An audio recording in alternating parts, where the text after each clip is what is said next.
Hello, hello, it's Simone. Welcome back to my channel. Today I have a layout for stock sketches, and this is the sketch I'm working with, and this is the layout I created from it. So, I saw someone somewhere on the internet adding white paint on top of, I think, a black cardstock or a dark cardstock or a gesso, or I don't know, I don't remember. I just saw it somewhere and thought, I want to do this. I want to try this. And so when I looked through my photos, I had these photos actually pulled for a layout. I wanted to use it with the Cocoa Daisy June kits, but it just didn't really look right. The papers and colors didn't work with the photos, and so I put them away.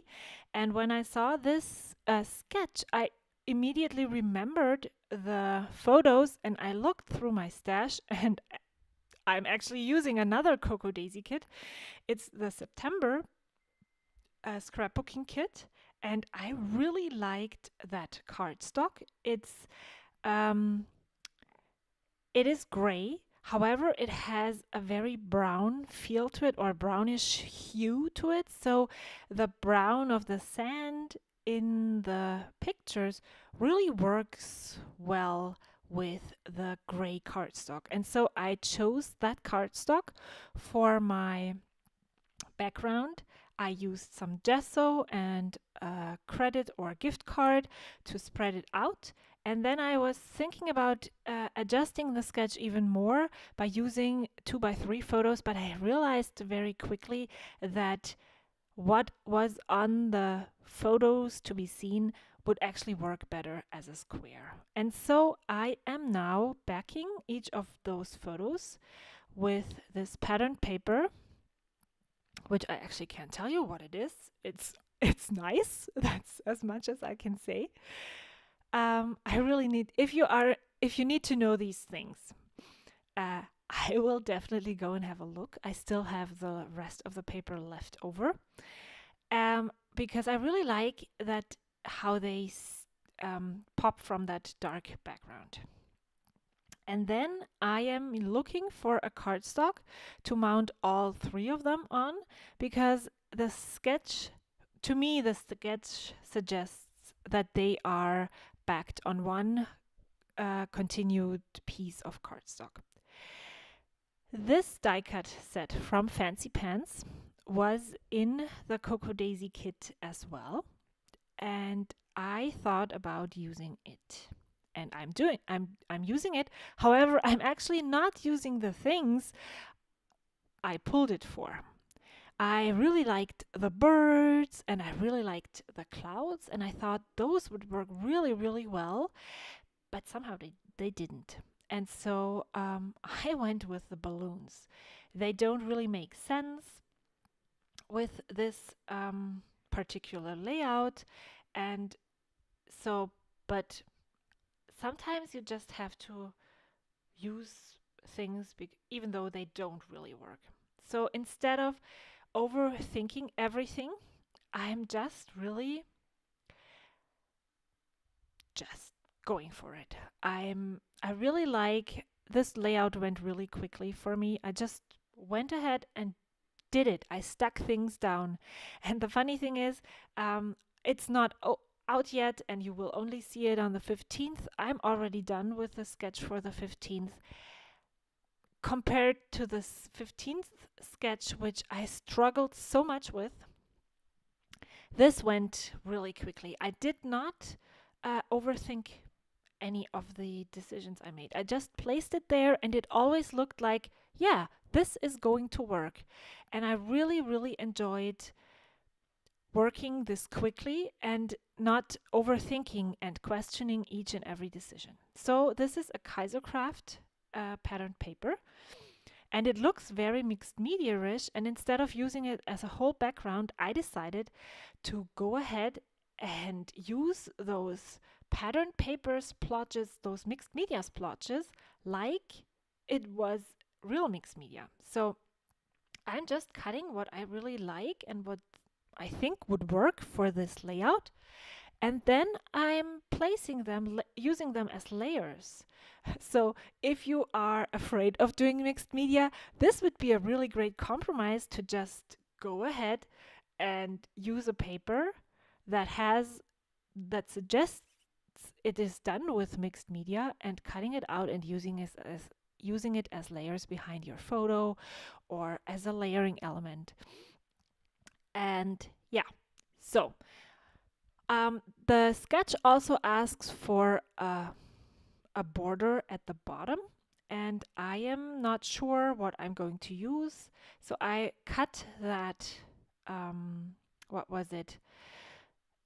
That black mixed media stripe, and I really liked that on the bottom, but then it was too dark, and those colors, this black and the gray background, they don't really work as well together. The colors don't complement each other. They're from, maybe one is cool, one is warm, or I don't know really.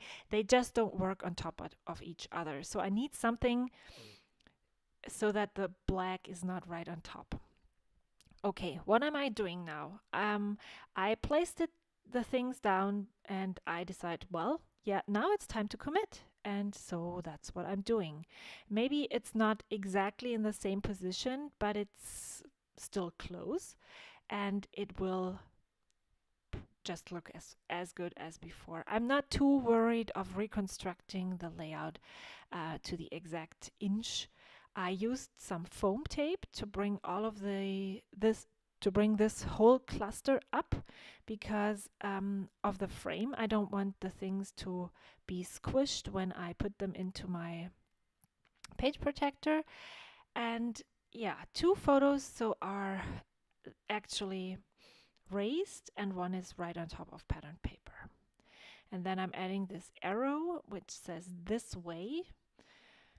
It is probably meant more in an inspirational or motivational way, but it worked with the photos because this is when my youngest was, I don't really remember the date. I think he was 2 or maybe 1 3/4 or 1.5. I don't remember.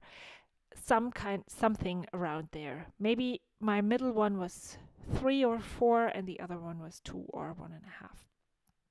And they have been close ever since the day my youngest was born. It was love at first sight for my middle one.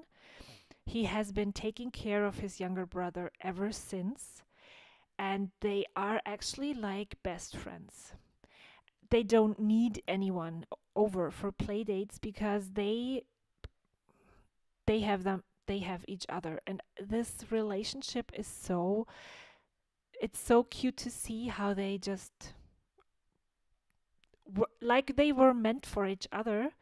And so I am going to use this when they were going down a huge step, and my middle one helped the youngest to get down, and then they walked on hand in hand, and then the other, my middle one, took him around his neck to guide him where he wanted him to go.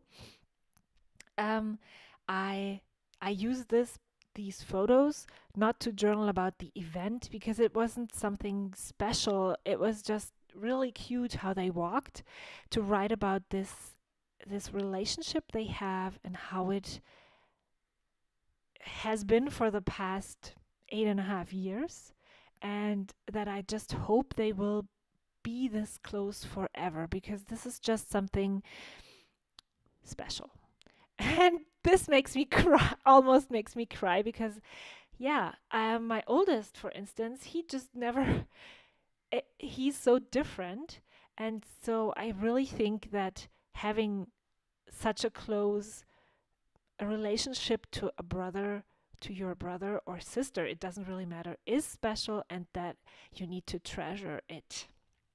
Okay, now I'm committing to the papers at the bottom. I'm not sure where to place the black stripe. If I'm going to place it more towards the right off center or if I'm going to center it. In the end, you will see I will actually try and center it right underneath the photos, if that is actually centered. So I'm trying to align it with the photo strip so that this sits right on top of each other.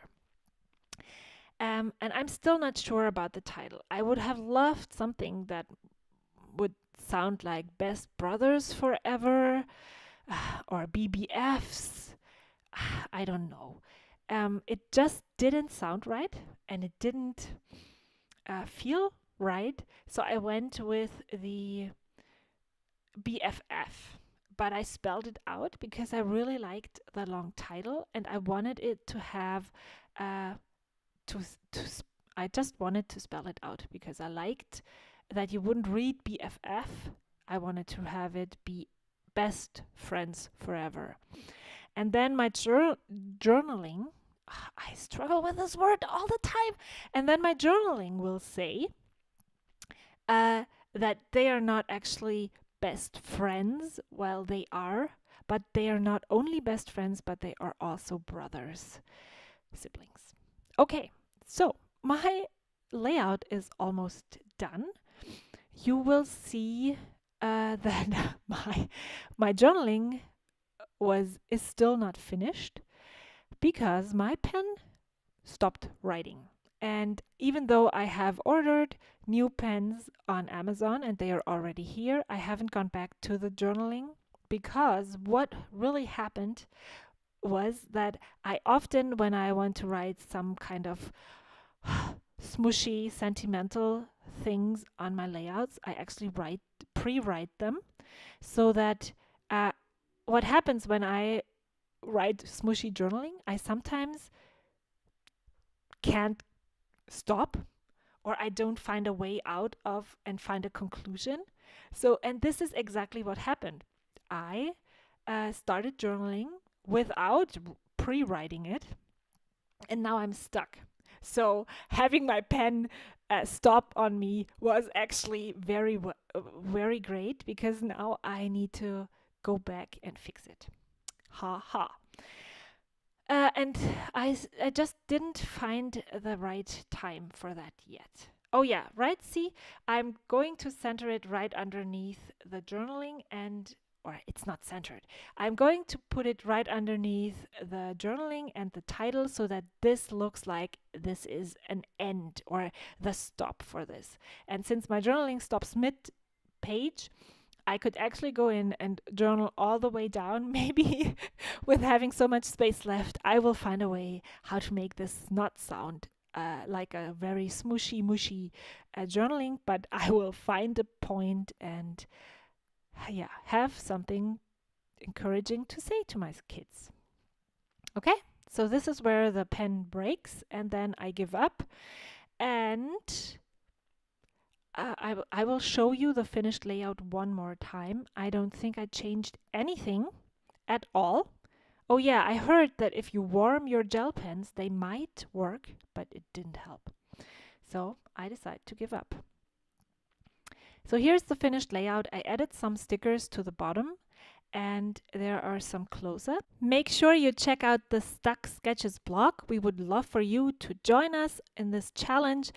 And if you want to keep on watching more of those beautiful Stuck Sketches videos, there is 2 linked on screen right now. And don't forget to subscribe to my channel if you haven't already. I will see you next time. Thank you so much for watching. Until then, bye.